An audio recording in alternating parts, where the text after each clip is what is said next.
Hey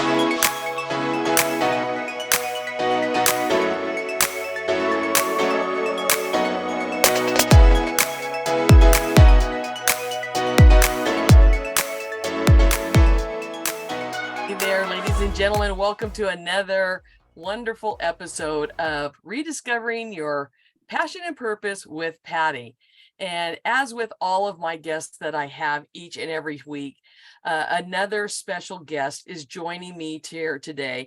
And just like a couple weeks ago, this is another person that it is very special from a personal standpoint. And that is because it is my niece, Katie Boggs, and something that is started a unique connection between the two of us. I actually got to be in the delivery room when she was born, because in those days it could be videotaped, and her mom and dad asked if I would do that. So I have had I have been blessed and privileged to know Katie since basically she entered the world. And with that, Katie, thank you so much for being here today. How are you doing? I'm doing great. Thank you for having me. And I love that you literally got to see probably all kinds of stuff about me enter in the world. Yes, I did. That's I fantastic. did. That's awesome. So I know that I know your story, and that's why I exactly wanted you to be on this podcast, because I know your story.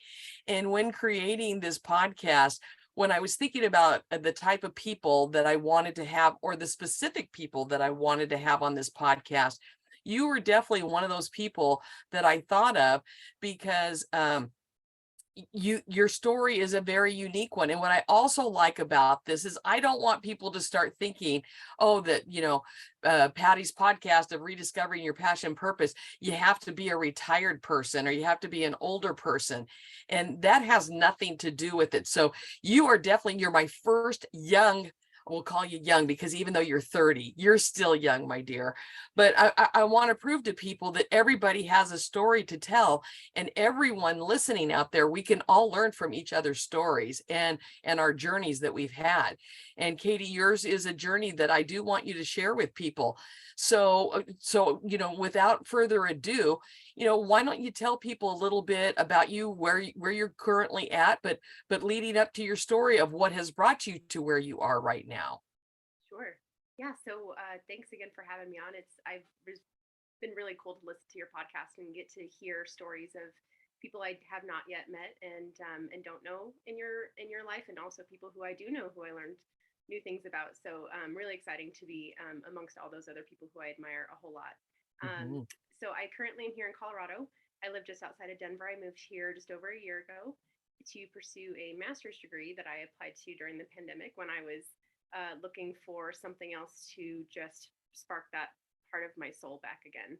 Mhm. So I'm currently pursuing that. It's a master's of arts in biology, and it's mainly focused on conservation work. So it's through the Denver Zoo and Miami University, and I get to have some really cool experiences and really cool classes about ecology, my local surroundings, the Rocky Mountains here, the social impacts of conservation, all of that. And it's just really enlightening that part of my soul that has always loved wildlife, and the little girl that was always watching Steve Irwin um, and Jeff Corwin and the Kratt brothers and Zubumafu and all the rest, right? So now it's The come little full girl that circle. told all of us that when she grew up she wanted to be a vegetarian, Yes, that we learned she actually meant a veterinarian. So it's like yes. you're doing a full circle moment there, Katie.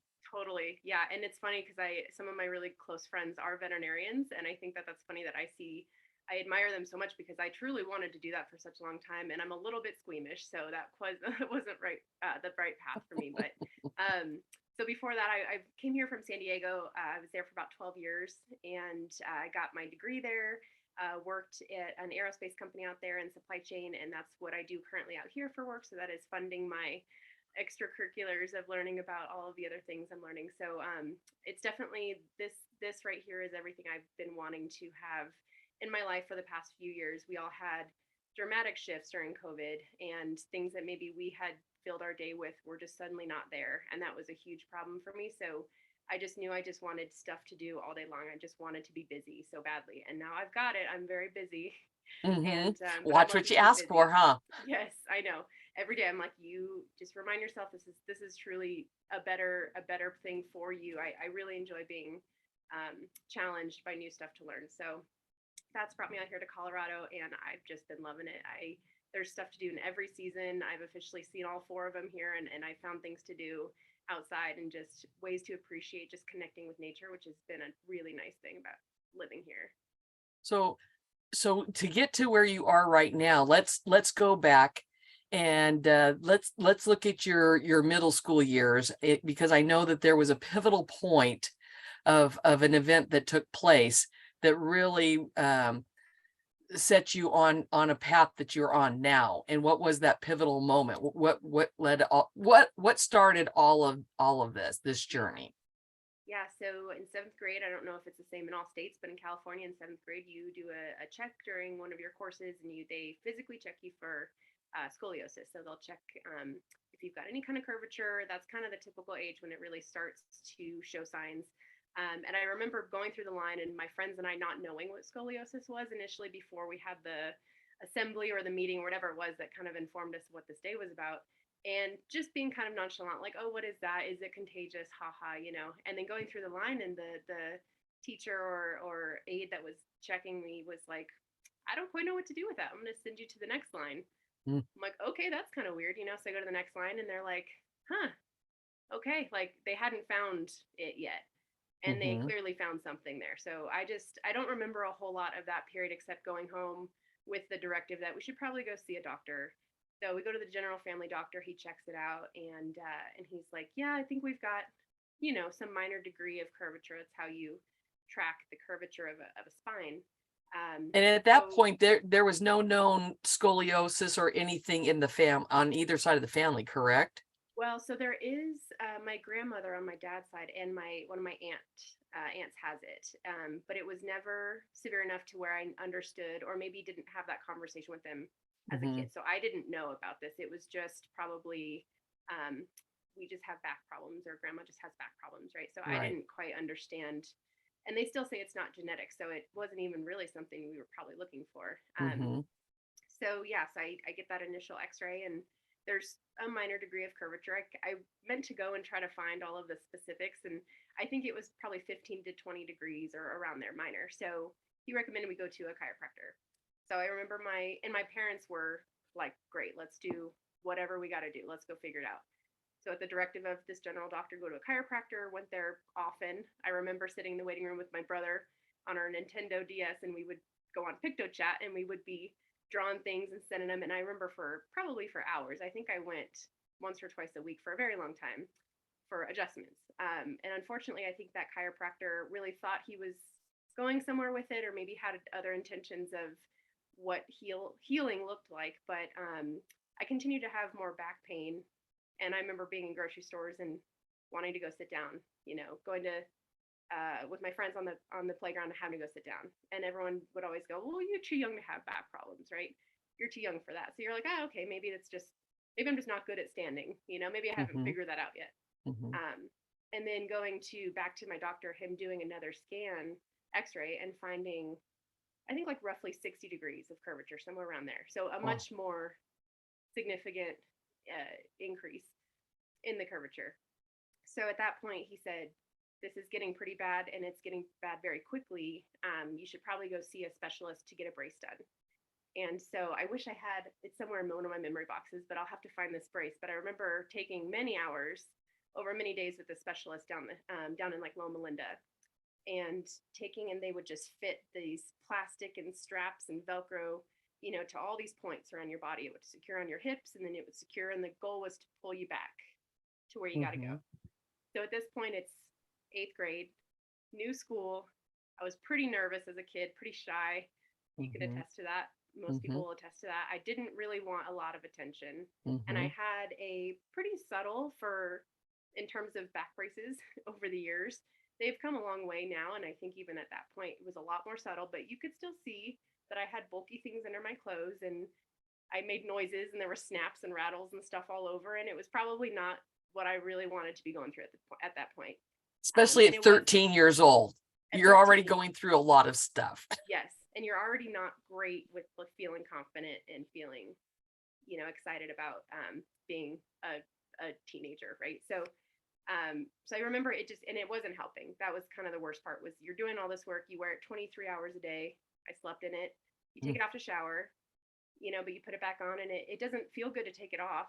It puts you back, but then it also doesn't feel good to wear it. So you're kind of like doing all this work in the hopes it's going to fix it. And you go back to the doctor and it's not fixing it. It is progressing to the point where it's bending the brace now, and it's making the snaps wear in spots they shouldn't be wearing, and maybe not secure super well. So the whole thing is not quite going your way. And now it's getting towards the end of the year, and you learn that 2 days after Christmas, you're going to go have surgery. So, and this was a decision that was heavily weighed. My parents were very open with me. Again, at 13, I feel like I don't have as many solid memories of it. Just felt like a blur. But I do remember very specific conversations with them saying, here's where it's at. Here's what we've tried. Here's what could happen if you go down this route, and what do you want to do with that? But here's what everyone's saying. And so to a point, you have some say in it, but also it's a medical need at that point. It was getting worse.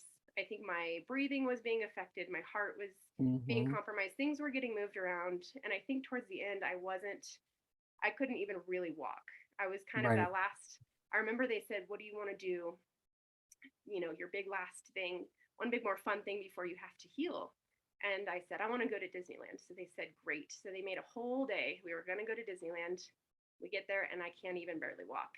And I wasn't having a great time. So try not to get emotional while I go through it. So, and I think one more thing I would do was horseback riding, right? I really wanted to go horseback riding. So I remember going to Disneyland, getting a wheelchair, getting to be there for that, but being like, wow, I really can't walk. I'm starting to lose a lot of function. And I remember that Christmas was a great time, and it was enjoying to be around family, but then I was just terrified, and I didn't know quite what I was scared of. Right. You don't know how to contextualize what you're about to go through, but you just know this thing's coming, and it's going to be here in 2 days. So December 27th, 2006, I went in for surgery. It was a very early morning. And Katie, if I can stop just real quick. Yeah. One of the things that I really admired and respected that your parents had asked us as family, because we knew that you were going to have blood transfusions during this operation that was coming up. And we were encouraged because things were still kind of odd with the whole AIDS thing and the blood transfusion stuff. And your mom and dad wanted to make sure that to ask family if we could donate blood, that you would receive, people that you knew, their blood. And up to that point, I had been involved with the high school blood drives, but I had never donated blood before because I thought, oh, that's just the kids doing that. And when your mom and dad had asked that, it was like a light had finally gone off for me to know exactly why it is important to donate blood. And knowing that really, because of you, that started a lifelong thing now for me to go in almost every 8 weeks and donate blood, because there is a shortage, but it shouldn't just be just because you know somebody. It's a good thing to do, because every single time I go in and donate, I know that I'm helping a minimum of 3 people. Yeah. But my message is to go out there and encourage people. So that's what this whole thing, as bad as it was for you, it brought a light to me to know how important donating blood is. So thank you for that. And thank you to your mom and dad also for wanting that for you to set a good example for the rest of us. Yeah, totally. And I've tried to do that as well. I think that would have been something I would have maybe been scared of as an adult, but as soon as I was able to donate blood, I've tried to be very consistent with it as well in different areas I've lived, because it is a very it's just a very evident way to show you care about another human, and it is one of the most physical ways you can do that, because we can't make that. Right. Only other humans we can get it from. So it's definitely bolstered that feeling for me for organ donation and for blood donation specifically. So thank you, because I know you're very consistent with it. Yeah. And you've helped many people over the years. So you go in for this surgery. You're 13 years old. Yeah. And you're going, and please tell them what exactly they were going to do during the surgery? So to kind of back up a tiny bit to kind of give a little bit of a start to all of this, I recall getting an MRI before the surgery to map out my entire spinal column. And that takes a very long time. I think that took 3 to 4 hours of mapping out that whole thing. So this is a very serious procedure. It's very close to your nervous system along your spine. Mhm. And so, walking in, everybody was very honest with me. There's a chance of paralyzation. There's a chance of complications of various sorts. And it's a highly successful surgery. And people with my age do very well, but you have to know that going into it. So I remember walking in the elevator and I had my hair braided because I thought, I don't know when the next time I'm going to be able to get my hair, brushed or washed. So we braided my hair and I was very happy with that. I thought it looked very cute. And I think I had something comfy socks and maybe a stuffed animal. And I thought, okay, here we go. And I remember the elevator door closing and I panicked because it's Mhm. like, oh, there goes the outside world. And it all kind of hit me. Mhm. So then we go in there, pre-op everything. You're kind of getting ready for that.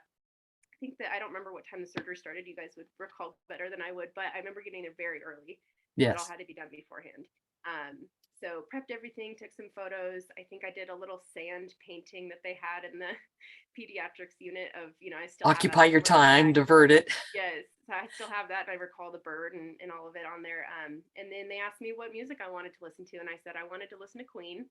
And Mm. so, at least for the portion of me getting my anesthesia, I was listening to Queen. I don't know how long for the procedure they kept that up, but I did appreciate that they played that, and they thought it was cool that a 13-year-old kid wanted to hear Queen before she would end. And I remember them saying countdown from 10, and I thought, oh, I'm gonna be counting down from like 30. That I don't feel nothing, and by like 6, you're asleep, right? Mhm.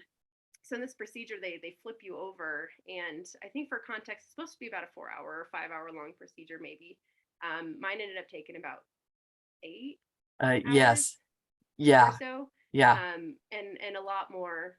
It was a lot more crooked in there than I think even they were anticipating. And even in those last like months, I really curved. I think I was Mhm. up to 90 something degrees curved. Mhm. Um, Ribs were over my hip, kind of that severe, and it happened very quickly. So they get in there and basically they drill 2 titanium screws into the side of a vertebrae, and those screws have holes in the top so you can run poles down the entirety of all of the screws, and you drill them in. From what I understand is a pretty intensive process of physically moving a bone over, moving a part of your spine over, drilling it in, with Home Depot's best tools and saws and I was things. just gonna say it probably looked like a hardware store in there for Yeah, that surgery. yeah. So from what I understand, it went a little longer than it should have because there was just a lot more to do in there. So they ended up fusing. I have 16 screws and 2 rods, and then they get it as straight as possible. They keep a little bit of a curve in the bottom. They didn't fuse my bottom vertebrae so that I would have some mobility and maybe the option of having kids someday, biologically carrying children. And so yeah, so they ended up fixing it all, straighten it over. There's some what look like zip ties on an x-ray. I'm sure they're titanium metal, ties that kind of keep it all together. And then they go down to my hip and they took some bone fragments from my hip to more or less sprinkle them over the entirety of the fusion so that it will initiate the bone growing over. Mhm. And with this type of fusion, it is permanent, and then the bone will grow around it, and that is what retains the strength.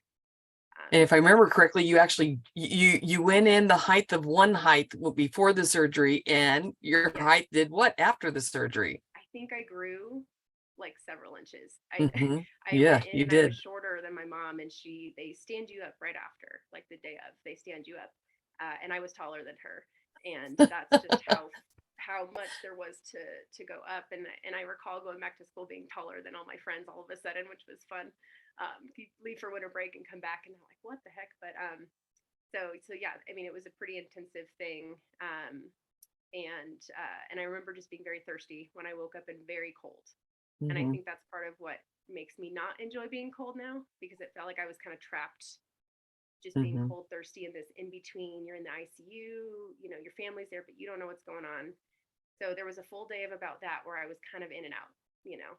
Mhm. And then, get moved to, I think, my more permanent room. And I'm telling my dad, I don't think this medicine's working. I just don't think it's working. He's like, okay. And they had me set up with a little button. You press it and it, Mm-hmm. administers another dose, a timed dose. So you can't do it more than once. And the nurse came in and she goes, "You have to stop pressing this button. You're only going to get however much the dosage is." I said, "Yeah, but I've never been in this much pain. I mean, I was very, I was, that's the worst pain I will probably ever be in my life. That was a whole nother planet, right?" Mm-hmm. And I just couldn't sleep. My dad, I remember for that night, literally held me up so I could sleep because just laying down was just too miserable. And so they said, "You shouldn't be having this much pain right now." And they looked, and there was a kink in the line. So for about 12 hours, immediately after having this done, I did not have any medicine. So that kind of like, I think my brain was different after that. Oh, yes. What I mean, You have a perception of of what true human pain in whatever that form looks like. right. Everyone goes through moments like that, and you just kind of bookmark it as like, "Yep, I was this, and now I am different." A After that, defining moment. definitely. So then they cranked it up, and they they gave me the good stuff for a few days, and then I finished out my hospital stay, which was probably about a week, 5 days to a week, Mm-hmm. and was just very delicate for the next 6 months. I think that drive home from Loma Linda up to the high desert in Apple Valley was, a bit nervous. It's about an hour plus drive on many freeways. So I had pillows and everybody holding me up. And I remember picking out my outfit I wanted to wear for the way home. I had a big Shamu stuffy whale because you guys had taken my brother and our cousin Brandon to SeaWorld to Mm-hmm. help him, kind of keep his mind off things, and then allowed my parents to stay at the hospital together with me. So had my big stuffy whale, and we headed home, and then my healing journey began. So that really kind of started, what ended up being the before and the after of me having this procedure done. So once the healing process begins, did it do anything to you as far as changing your thoughts on what was available for you for your future physically? Oh, totally. I mean, they give pretty open prognosis at the beginning, or pretty open options, where they say, a various amount of things can happen to you during the surgery. So the fact that I had a successful surgery and it seemed to be healing well was very positive, but it immediately is like, oh, you start thinking of things that you can't do, right? Because you're not an adult yet. You haven't lived long enough to really understand what you probably want to do, or Mm-hmm. maybe what you would expect to do. So you kind of have a lot of options in your head, and the hard part is actually, once those options come to you, which they normally would when you're 13 to 20 or so years old, they immediately have to get shut down because you have to pass them through this filter of, well, is that even feasible, right? Mm-hmm. And so it did. I mean, it closed a few chapters of things that may or may not have been possible. Joining like an armed service, a military Mm-hmm. service, was no longer part of the equation. So again, at that age, you're not quite sure what you want to do, but it's like, you just know now you can't do certain Right. things. You know. Did you find that made you more determined then to figure out what exactly it was that you wanted to do, or even be determined to do things that they maybe told you that you'd never be able to do, to challenge yourself to see if you could? Yeah, I think it was a mix of both, and I think it's always probably a little bit of both. But I think that's how you kind of feel the cycle, right? But Mm-hmm. I do remember being, there are things where you just, I think developmentally was where I would find myself frustrated first. I would, as I was getting taller, I would have been much, much taller. I have the torso of, a 13-year-old girl. So, Mm-hmm.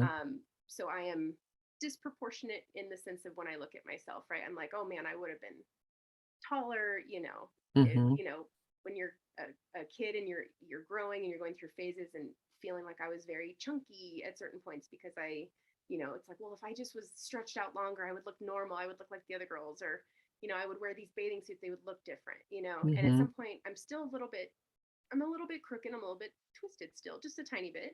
Mm-hmm. And of course you'd learn to appreciate and accept those things about yourself. But again, as a teenager, you're like, oh, I don't look the same in a tight t-shirt. I'm Right. clearly twisted, Right. or I like this side, but I don't like this side. And it kind of adds to an Your already not, self-image. yeah, not a great time for body perception, right? For a young girl. So that kind of added to it, where it's like, well, if I didn't have this happen, I would do this. You have the if then Right. going on. Or, I found a lot of joy in joining the swim team. My freshman year, I had never done any kind of official swimming, and I got to join it. It was really good for my muscles and everything to move. It's a non-contact sport, but there were certain points where it's like, man, now that I found this sport, if I was completely normal, right, would I be able to actually get a medal in this thing? Would it not Mm-hmm. just be my wanting to do a sport because I chose the sport because of my disability? I didn't, Right. and I loved swimming all the time, but that is why I did it, because it was the one thing I could do. So it's like, well, man, if I would have found this and not had this happen, would I have been, so you just kind of have to kind of level that all the time. Right. And I think you learn good like coping mechanisms from that. And it teaches you humility that other people are also have that going on. Like everyone Yes. has that. There's But at the like, time you're thinking you're the only one. yeah. And you're Yes. the only one with that specific thing. Like people didn't really know how to treat you, right? So then you have this thing of, you want people to take you seriously that you are in pain, but you don't want people to baby you. And Right. then you start weighing that out because you do sports teams and you want to let your coach know I have these certain limitations, but then you don't want to not be included in stuff. Right. And with yours also, everything being internal, where it wasn't something that, and I don't want to call it a disability, it wasn't a disability, but to have a condition that no one else can see, they just see the outside, they think you're just fine, you're perfect. Yeah. Yeah. Or you're They too don't young really to have know. back Yeah. problems. Yeah. Yeah, exactly. Yeah. So when one of the things that I always greatly have always admired about you, there's many things, as we know, but you have always, no matter what, you have always been there to help people and to help animals. So when did you feel like you realized that you had a passion for helping others? Um, I mean, I think I've always, kind of felt that. I think that I don't want to call myself an empath because I don't know how, it's like, but I truly do feel very overwhelmingly And I for think you others. are, I think you are a bit of an empath. Yeah, Yes. it's very much, and there's pros and cons that come with that in all the senses, right? But I just have always felt, if if someone gets if someone is feeling sad next to me, I'm feeling it. Like as a kid, Mm-hmm. even I was like, no, I'm feeling it. Did not want to see animals hurt ever, ever, ever, Mm-hmm. and would always be looking for them. I think this is a memory that popped up, but one time we were camping and we were at the jacuzzi, and you were sitting there, and there was a little boy in the jacuzzi that was killing a bee, and he thought it was very funny, and I think I was very upset about this. If I Yes. recall correctly, I was very upset, and I think you were there and you were like, yep, that's not how you should treat animals. But I remember that sticks out, of just like I was like appalled that anybody Mm-hmm. could take, something like that. So I think just always being fascinated by animals, and it just like invoking this emotion from me. I've tried to extend that to people as well, of just, we are all just trying to do our best. And if I've got this going on all day and I have 99% of the things I'm feeling, I'm not sharing, right? Mm-hmm. Because I don't want to drag people down. Or, I remember this in middle and high school. My back hurts. Oh, my back hurts. And it's like, I feel like maybe my friends kind of got a little annoyed with hearing it sometimes. And you're not filtering that of how many times I should say it. It's like, it just always hurts. Right. So I'm always feeling it, and I'm only letting people know every so often, but they're like, okay. So We you get kind of, it. Your back hurts. All right. yeah, we understand. So I kind of have that own impression of other people, of what is it that's in their brain right now? Is it something emotional? Is it something with a friend or a family member? Is it something physically with them? Mm-hmm. That we have no idea about, right? And so it's just a constant reminder to always look into that end of it, right? And channel that empathy that I hope people show to me, and people have shown me, Mm-hmm. and give that back. So with that your scoliosis, some would see that as being a definite challenge. Have there been other challenges that maybe go along with that, or other ones that you have that you know that you've had to overcome? Yeah, I think there was so much focus on my physical health, in that time period, that then life gets busy. I go to college, I start getting, into my job and everything else, and starting to realize that maybe a lot of this anxiety, a lot of the stuff that I've been feeling that was very prevalent right before, all of my spinal stuff kicked up, maybe this is something that I can also work on. Mm-hmm. Because as you know, with physical stuff, it's a balance, right? You have to constantly be balancing. Am I walking enough? Am I resting enough? Am I exercising my body in the right ways? So you start thinking of your brain in the same way. Mm-hmm. Am I treating it the right way? Is it feeling good or is it not feeling good? So I think that's what my 20s have been spent on, honestly, is now that I've somewhat understood, and every year I get better at understanding my own body and what I need, can I extend that to my mental health as well and start to Mm-hmm. prioritize now that I've calmed down one problem, Mm-hmm. maybe we can start looking at applying the same stuff, applying balance, applying humility, right? The same Mm-hmm. lessons I learned from that, and apply them to something that's not physical, but also is something that you can't see, right? Mm-hmm. And it's something that you are going to go through. So I think dealing with some mental stuff this past decade has been really another challenge that things pop up and you just learn how your brain's wired and you learn to work with it instead of against it. Mm-hmm. And would you say that during these challenges that you've had that you did lose your passion and purpose? Um, I think Or it was always probably there, but mm-hmm. I think there were times where I didn't feel like a lot of anything. Mm-hmm. It's like you don't even feel like you've lost something. You just don't. It's just a lack of feeling, Right. or things are just kind of, and you kind of realize, you look around, you're like, oh, it's kind of gray right now, Mm-hmm. and I'm having a hard time getting excited about going outside and doing these things, right? And unfortunately, the physical part of that can fuel the mental part, right? If I'm having a Mm-hmm. bad pain day or a bad pain weekend, and I'm going to be inside all day and everything else, then it's like, okay, you could kind of see that spilling into over your brain a little bit. So those challenges, it's like constantly like use those same lessons you learned and apply it here, and it ends up working out. Well, and one of the things too that I think that has been really beneficial, because and I know that I keep saying this in many of my episodes, is knowledge is power. And one of the things that you have been an advocate for yourself, first and foremost, because nobody else is going to be an advocate for you as well as you can be for yourself. And what I mean by that is you have done a lot of research, you have talked to a lot of people, especially when it comes to pain management, because anything that, I mean, when you're in the kind of pain that you have experienced, you're looking constantly for ways that you can lower that. And I know that you through this journey over, especially probably about the last 7 years, there have been some interesting people that you have come in contact with. And the one that stands out was about the bananas. Would you like to share that? I mean, Sure. So I mean, there are so many ways to find pain relief, right? And I know that Aunt Wit, and I have discussed many of the same journeys of trying to find who's a legitimate source that's going to help me and who's maybe not quite qualified for this attempt. But one of the things was, I wanted to try acupuncture, and I will preface this by saying I did go find an acupuncturist that I really did get a lot of good value and help out of. So this is nothing against the art form itself. However, the first woman I went to, already driving up, she was a very, very nice lady, but she had some very interesting beliefs that I think if you were working with a perfect body and you didn't already have a severe medical issue going into it, you could be like, okay, sure.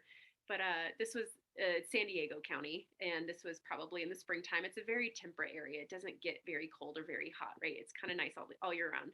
And then she said, oh my gosh, I tell her my story and about my curving spine and everything. And she goes, um, and I was having issues with my neck at the time. And she said, well, what do you eat for breakfast? And I thought, okay, good question. Maybe I'm taking in too much sugar, or, not enough mhm. protein, and I said, sometimes a banana and, a protein shake, or, a piece of toast. And she said, you cannot be eating bananas during cold weather. She said, she said that, well, it will make you, it will make you curvy inside. It will give you twists. It will give you this like curviness inside your body. And that's probably where your scoliosis came from. And so I said, okay, great. And I kind of listened to the rest of the, conversation and thanked her for the day. And then I went home and thought, okay, that's not for me. Mhm. Because at a certain point, there are things you can do to help your body stay well. But if you are truly in need of a medical procedure like what I had, you start to really believe in medical science and Mm-hmm. and what it did for you, because who knows what would have happened if I did not have that, if I would have tried to do all of the non-invasive stuff first, which I did, and it just wasn't working. So it gave me a good understanding of, you need to advocate for yourself in that way too. You need to know Mm-hmm. what services are meant for you, and maybe what services are meant for a more maintenance style of healthcare where you can maintain a healthy body. And I still believe in a lot of those things. And like I said, I went to an acupuncturist, very helpful. I've done many different forms of physical therapy over the years when I've had different flare ups and issues happen. And so different things work for different people, but I've come to trust medical science that really saved my life, and that I think, I'm going to go and get a lot of opinions and make my decision based off all of those. Well, and I think too that's another good message for the audience to know, because you had shared with me when you shared this story that right away when she was talking like this, your gut was telling you this was not the person for you. And I think a lot of times we as human beings, especially if we are in a great deal of pain, we're almost willing to do anything. Yeah. And sometimes we do not key into what is it our body is telling us. What is your gut telling you? And if you really tune into that, you will know this is not the path for you. And that's what I think is really smart about what you have done in your research. You're not just looking at the scientific way, you're also looking for the natural way also, and seeing if you can find a good balance between the two. But you have really relied on, and this is why I say I think you have a lot of empathic ways about you, not only when it comes to other people, but you are very in tune with your body and what will work for you. And I think that that's what all of us, a lesson that all of us can learn. I don't think we always are very in tune to our needs and our wants of what is really truly best for us. And when our body is warning us, no, this is not, we don't always listen to that. Yeah. Yeah, and I think it influences everything you do, especially at a young age, if you are having to constantly be aware of your body and be mindful of its changes in case it means that something is maybe not going well, right? Yes. And just constantly reminding yourself that, you need to put yourself first all the time, and advocate for yourself, so then you can help other people. Right. It's you're of no use to others if you're not working on yourself. So I think that's one thing that all of that has also taught me is, and a lot of it is being young too. When something like that happens and you're young and you go to new doctors and you're explaining, the odds are they will probably undersell what's going on. They probably Mm-hmm. think it's not as severe, Mm-hmm. until they see an X-ray Mm-hmm. or they pull up a medical chart and they say, "Oh, okay," and you get a little bit more. But you got to advocate for that, and that goes for anybody who's going for help for anything, right? You need to be the one to tell them truly what you know to be real, and seek help for that stuff. And with you mentioning the thing about the pictures and seeing pictures do speak a million trillion words when it comes to seeing that picture of your x-ray, which you have been very, very good about. I think almost every anniversary you post it on your social media, and it is a very graphic way of seeing exactly how severe your scoliosis case was, and continues to be, because just because you have those titanium rods does not mean that your body is still not trying to change, to curve. Yes. Yeah, and I'm, that's part of, I've had it for 17 years now, which is crazy. I had it done when I was 13. Mm-hmm. So, once you cross over that line of, you've now had this and you have been this person longer than you didn't have it. And those first 13 years, you're still forming, you're becoming a human, right? So you're not even at 13, you're not even really sure of what normal is. So this is kind of the normal. It always kind of has been. But to kind of remind myself every so often of, you know, for 17 years been putting my head down, trying to heal, trying to get back to normal, whatever that looks like. There is no normal for any of us, but Right. trying to get back But to you're what I normal. perceive. Yeah. But then every so often taking a step back and giving yourself credit too, Mm-hmm. and not getting stuck in there. And again, that's a hard balance. Sometimes if you dwell, you can get stuck sometimes, and that's hard. Well, Sometimes and that's a good place right there with you saying that, Katie. That's the other thing that you you know that when you are reaching those dark moments or those dark places, you know that for you, physical activity is a good thing for you to do. And whether you were in the high desert or San Diego or now in Denver, one of the things that is very admirable about what you do for yourself physically, which helps you mentally, are the different challenges, physical challenges that you do for yourself. So what are some of those physical challenges that you do for yourself? Yeah. Yeah. So I probably my favorite one is hiking. I love hiking. I think I love the physical view of a challenge that you have to get to the top to. And then the actual rewarding process. If it sucks on the way up, it's worth it when you get up there, and then just the reward of knowing that you did something really good for your body. And also it's good for me physically, so it Mm-hmm. challenges me in ways that strengthen the certain muscle groups that I need to stand comfortably and go about my day. And as a kid, I didn't do a lot of, I did swimming, but I didn't want to go try skiing or snowboarding or any of those things. And people ask a lot since we were down the mountain from Big Bear, oh my gosh, you must have skied, snowboard all the time. And I said, no, I actually never tried it until this winter when I moved to Colorado. Mm-hmm. So that's another thing that, there's risks that are taken when you do that kind of stuff. But if Like when you decided to roller skate. or yeah, I wanted to learn to quad skate and got pretty good, took a decent fall. And then my friend said, hey, to get your courage up and learn how to do it, maybe join the local roller derby league and do their fresh meat program. Basically fundraising for them. You pay, your dues every month and they train you how to roller skate properly. I said, sure, I'll do that. So, did that for 2 full seasons to get my derby name and pass all of my derby stats and things. And And what then was your derby name? my derby name was Bionic Barbie. Very, very proud of it. So again, and this is the hard thing to weigh out. I wanted so badly to be in this group of women and, doing the practices and doing the trainings and the things that built up my body. But at some point I knew I can't fully do the Mm-hmm. bouts, right? I can't fully do the all out um, physical combat side of it. But I got involved in the non skating positions. So I was, the clock timer, or I was doing the helping issue the cards out to the refs, or I was in the middle of the track. So finding those ways that I could still participate in that activity. But it was a challenge. You don't want people to baby you in practice. You're learning how And to, you're not wanting to be a martyr either. and I don't want to be a martyr, but I also want to be evident and come in and tell my coaches, here's my situation. So that's always a challenge when you find a new group of people. Some will treat you like you're very fragile and they don't want to hurt you. They don't want to engage with you in certain ways because they don't want you to get hurt. So trying to build that trust with people that I know what my limits are, but I'm here to exercise, challenge myself. And in theory, my spine is a lot tougher than everyone else's. It's going to take a lot more to snap it than than someone Mm-hmm. else's. So there's all those things to weigh out. But it doesn't mean I'm weak, right? It doesn't mean that I Right. would get hurt any worse than anyone else. And how did you do with skiing this last season? I loved it. I loved it. It was a challenge.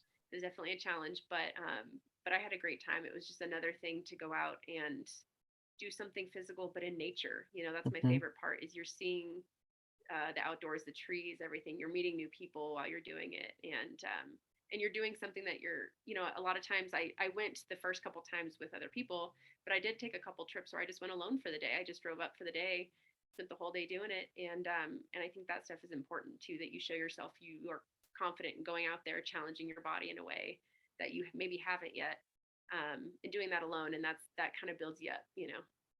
Would you say that when you've been doing these physical activities, that it is a way for you to, I don't know, I don't know if I want to use the word distract, but do you find that you're not thinking about pain, or the pain is not existing in that moment when you are in nature or you're doing those things? Yeah, 100%. I mean, I think that's probably why I could extend that to all things in my life, why I like to be very busy. I think if I sit and think about it for too long, or even after all these years, if someone says, well, does it hurt? I'm like, I don't really know what that means anymore because it just kind of feels like it feels. And Mm-hmm. that's just a normal feeling. But if I sit and think too much about what if it didn't feel like that, you're going to spiral. You're, Right. you're sitting too hard about the things that you don't have. that's not going to help anything. You don't have Mm-hmm. it. Mm-hmm. You're not going to have it, and that's fine, because not everybody has everything that they ideally want, or not everyone can overcome something they had in their past, you know. Right.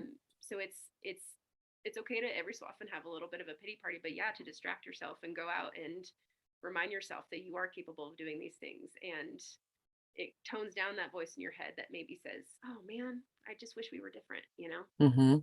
Because Yeah. if I was different, I don't know what I would be doing. I wouldn't not want to have gone through it. You Right. know, the ways that I've grown from it, I'm very proud of, and I wouldn't want to lose that progress. Right. Right. So what would you say is the best piece of advice that anyone has ever given you? Ooh. That's a great question. I don't know if it would be a specific line, but I mean, constantly thinking of walking a mile in someone else's shoes. I mean, that classic, Mm-hmm. Mm-hmm. live their life before you can really truly um, place blame or judge someone. You Mm-hmm. should really understand. And kind of the best part about that quote is you can't just go slip on someone's shoes and walk in them, and you Right. can't go slip into someone's life and live it. And so that's constantly something that reminds me to give me patience. I find Mm-hmm. that sometimes if you're in chronic pain, you're not very patient because you're already stretched so thin, you don't realize it. That Mm-hmm. last little bit of capacity you have is not very long. And sometimes that comes up where I am a little bit impatient, or it's like, hey man, I've got a hard day and I'm in pain, and I just want to get where I'm going. And Right. then stepping back and thinking, I don't know what that guy has been through today. I Mm-hmm. don't know what he's gone through in the past. And maybe people in his life don't even know. He could Right. be silently fighting it like I am right now. So Mm-hmm. I think that's important, is just imagine walking a mile in someone else's shoes. Excellent. Love it. Yeah. So did you have people that yucked your wow along your life's journey? And if so, how did you respond to them?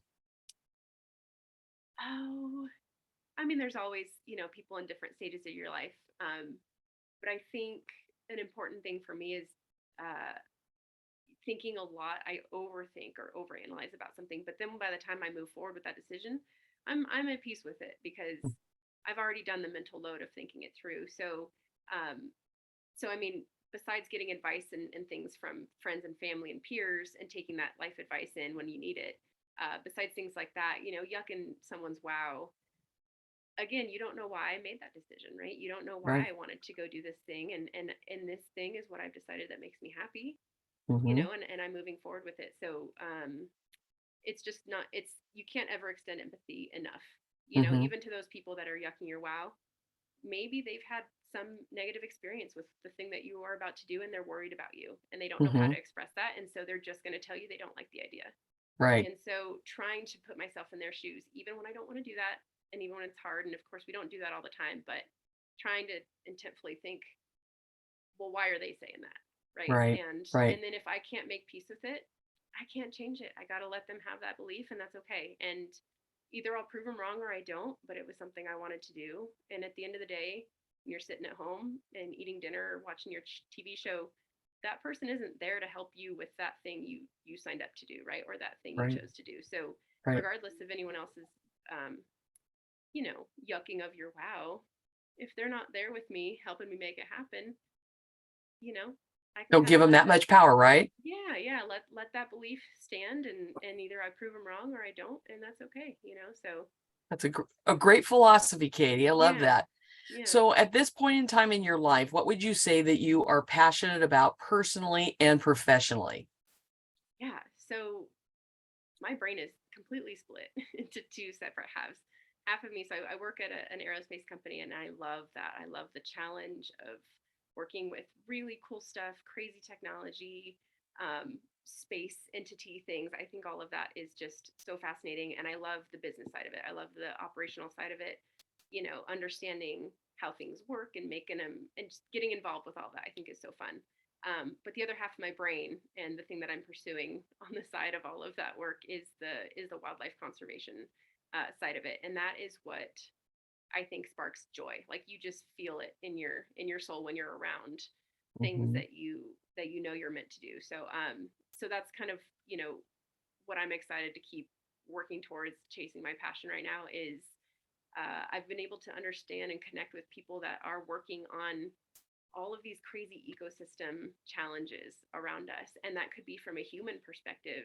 You know, we got to meet with these amazing rangers with the Denver Park and Rec Department, and we met all about urban parks and how putting these parks and being rangers at these parks that are in city centers are really good for people, especially Oh. people that live within city walls, and how these parks have an ecological, importance. They help Mm-hmm. the animals within these areas. And so that's the class, one of the classes I'm in right now, but it's showing these connections of, when you're driving down the road and you see these parks. And I have this new appreciation for like pulling people in so that we can understand our environment better and support it in the future and vote to help things for that stuff in the future. And um, understanding just the natural world around me. I think I've always had like a 30,000-foot view of stuff. I just want to Mm-hmm. know the whole picture, Mm-hmm. and seeing the whole thing and understanding that we're here, humans are here for a little bit, but there's so much bigger stuff going on with animals and species and the weather and the earth and protecting all of that. And so I just find myself kind of going that direction somehow in my life, is working. It just feels like you'd be serving a high purpose of your planet. Mm-hmm. It feels like you're serving, giving that back to that huge community, and that encases everybody, because humans are a species on the planet and we want to protect them too. So there's layers there too of just doing good for people and animals. And I can tell you're passionate about it because I see how you light up when you talk about it. So I Yeah. know that you are definitely talking about your passion. So we can't talk about passion without purpose. So what would you say your purpose is personally and professionally? Yeah. I think purpose is something that is a changing target all the time, but it is that driving force of, I've always had a passion or a purpose for making people feel included. Giving. Mm-hmm. It's like I kind of want to improve the lives of those I'm around, and improve the lives of the animals I'm around. And if I'm just going around and kind of making things a little better, or just giving someone a good day, or being a good friend to someone, and just that purpose of, just make whatever you're in a little better Mm-hmm. than what you found it, and that's a win. Mm-hmm. Yeah, Definitely. yeah. And you definitely do that. And going right into that, what would you say is your superpower? Ooh, I think I'm pretty tough. If I had to put one word on it, I think resiliency is something that I have had to earn and Mm-hmm. practice, but I am proud of what things I can tough through to achieve a goal, or I can tough through to, prove something to myself. You're titanium tough, Yeah. aren't you? With those Yes. titanium rods in more Yes. ways than one. Yeah. So I think that's something that, I'm proud to say, even if I don't feel super strong in certain ways on some days, and maybe wasn't seen as tough for a while because I was probably pretty fragile for a while Mm-hmm. after healing. But I think it's made me tough, if I had Yeah. to give one word for it. Yeah. Yeah. But with lots of humility also going along with that. Yeah. Tough, but um, uh, empathetic. Mm-hmm. Yes, most definitely. So my motto of living your best dash. So how would you say that you are living your best dash? Yeah. It's an everyday thing. It's every day wake up, and what is the goal today? Mm-hmm. Is it XYZ at work today? And that will be, I'll go home and feel like, oh yes. Or is it, I'm gonna go work in my garden tonight? And that's Mm-hmm. that's what I'm looking forward to every day, is working in the garden. Or we found this new recipe. We're gonna go get groceries after I get home and go get it. Or is that, Mm-hmm.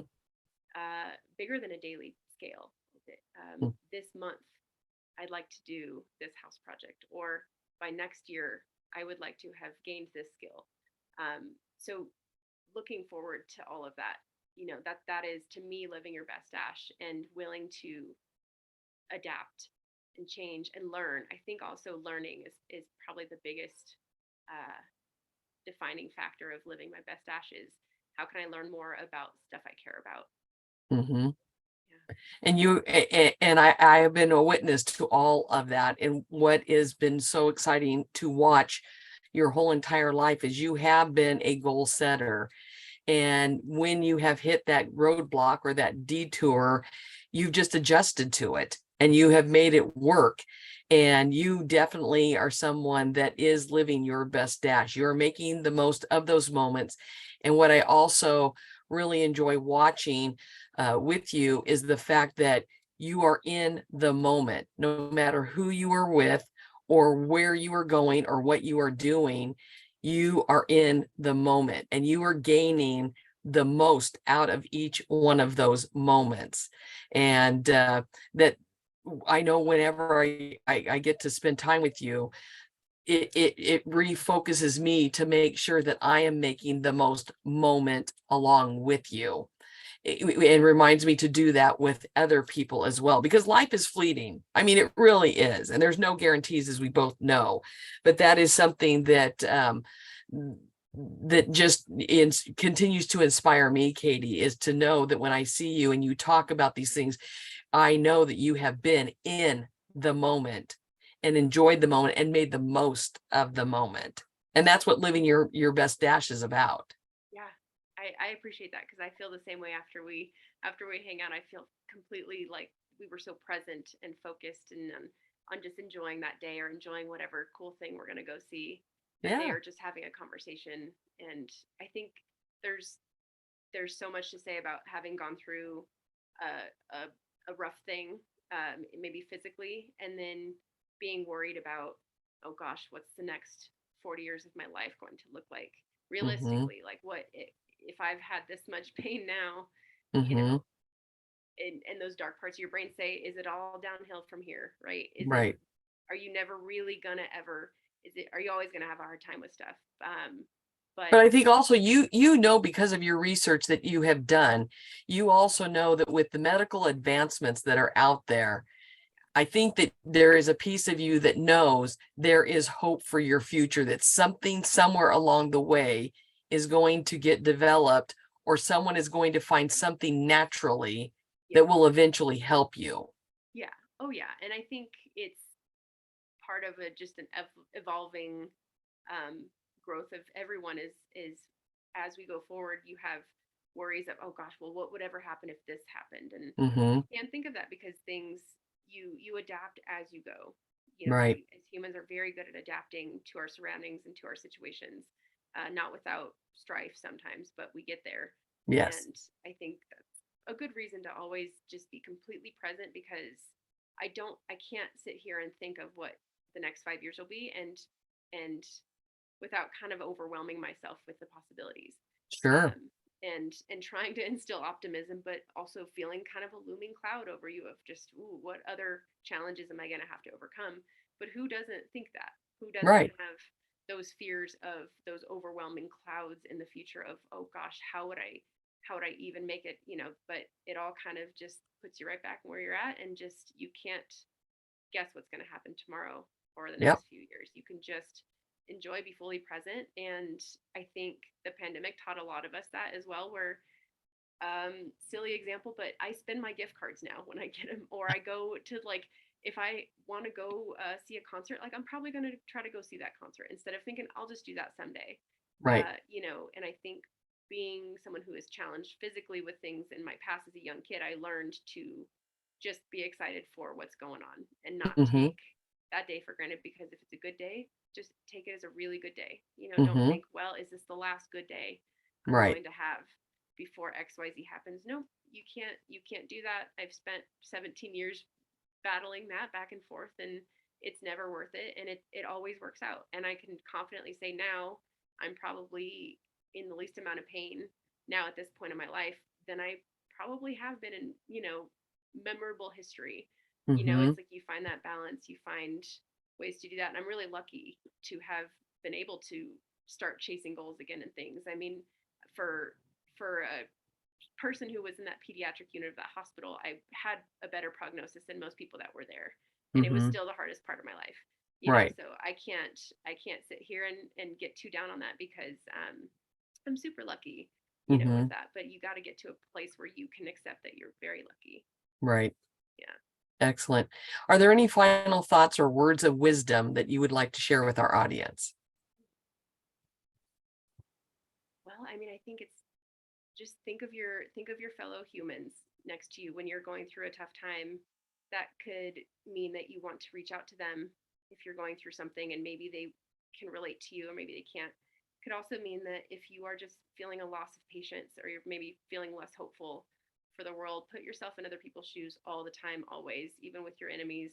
It's really hard, but if you're going through something and everyone here that's listening or that will watch this will understand what that is for them, you have that thing you're battling right now, and someone else shares that same feeling for something, and if just to extend understanding, because it will in turn help you feel better with whatever you're going through, and maybe not get so down if you have a challenge going on in your life.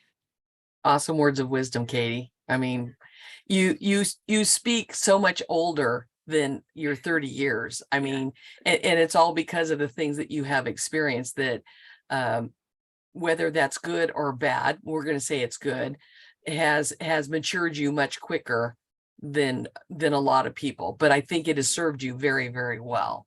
Yeah, well, I'm really appreciative of the support I had. I mean, from physically, you gave me blood, family members gave me blood. That's the most basic level of, supporting your next generation through. So I would not have been, able to grow in those ways if I didn't have that support from my family, taking it seriously, getting me the medical help that I needed.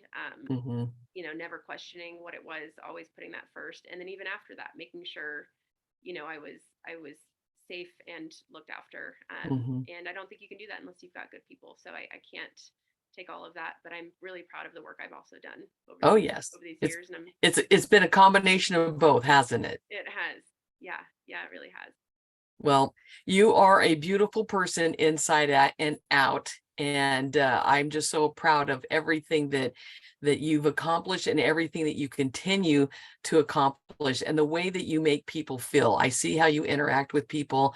And I know that my life is so much better and richer and more wonderful because you are a part of my life. So I love you dearly, as you know. I am just so excited and happy that you've been a part of my podcast journey here, Katie. I mean, it's been wonderful having this chat with you. Yes, well, I really appreciate it, and I love you too, and I thank you for being there for literally all of it. You've seen, you've seen it from the very beginning. So always appreciate you and love you very much, and excited that I got to be part of this amazing Well, podcast that I have really enjoyed listening to, and I'm excited to keep listening to your future guests. excellent. Well, everybody, it's that time. I mean, I cannot not believe how fast these episodes go, and the conversations are just absolutely wonderful. Even with people that I know, there's still things that I learned, like I just learned from you, Katie. So all of you that are out there listening, remember to follow and subscribe to the podcast. And remember, if you want to see the interview, you can go to YouTube and you can check it out on YouTube. But follow, subscribe, and you know what, while you're at it, how about if you give a 5-star rating and then encourage your family and friends to also subscribe and follow it? Because as you see each week, the variety of people that continue to come forward and be guests on this podcast, the wealth of knowledge that is being shared and the words of wisdom that are being shared are just immense. And the bottom line is, I'm hoping and praying that they are ways to give you hope and encouragement and bring joy into each one of your lives. And remember that if you want to reach out and have a deeper conversation with me, and if you want to know how to get a hold of Katie, get in touch with me and I will get in touch with her, and I'll connect you with her, especially if you're someone that has dealt with constant pain and those sort of things, and you want to talk to her more about that. Katie, is there some way that you would want them, through social media or a way that you'd want to share, or just have them directly connect with me? What would you like to do? Yeah, I would love for them to connect with you, and then that would be fine to share my email. I think that would probably be a great way. All right. So you can go to my website, and that's at www.pathwayswithpatty.com. And you can send me a message there on my website. At the bottom, if you scroll all the way to the bottom, you want to send me a message. That would be the way to contact me and let me know that, you really resonated with what Katie said today during the podcast, and you are searching for ways to maybe help yourself. Let me know, and then we'll connect each other, and you'll get a chance to talk with Katie more about her journey that she has had with that as well. So once again, thank you again so much for being here, Katie. Love you bunches, and look forward to our next adventure and chat together as we always have. And to those of you listening out there, remember, until we meet again, to continue to live your best dash and know that life's an adventure. And I want you to enjoy the journey because your life matters. Thank you so much for being here and joining us, and may God bless you all.